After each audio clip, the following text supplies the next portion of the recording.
Hello everyone and welcome to my YouTube channel. Today we are going to discuss about how to auto delete YouTube history on iPhone.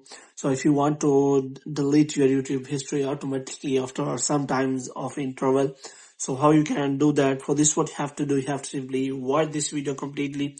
So without wasting any time, let's start the video. First of all, what you have to do, you have to simply make sure that you are connected to a proper Wi-Fi or internet connection.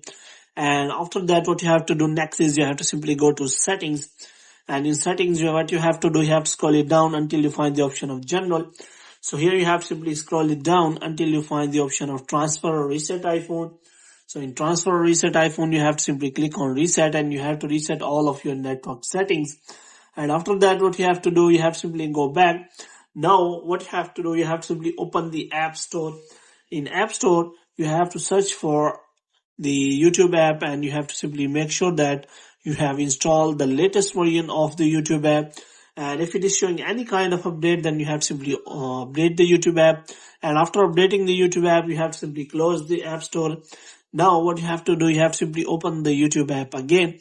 And this time what you have to do, you have to simply click on Profile.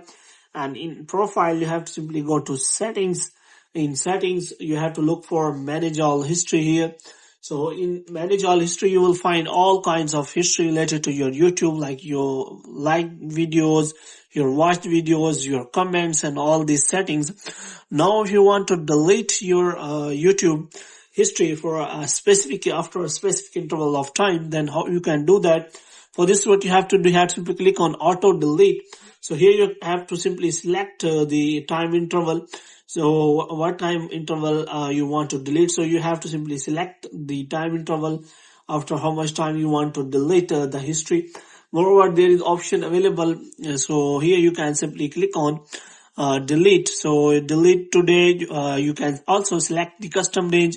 You can simply delete the history from a specific date to specific date. So in this way, you can simply delete, auto delete your history. So here you can simply select the date, and after that all of the history will be deleted according to your customized dates and time. So hope you have liked this video. If you get more videos like these, you can subscribe our channel.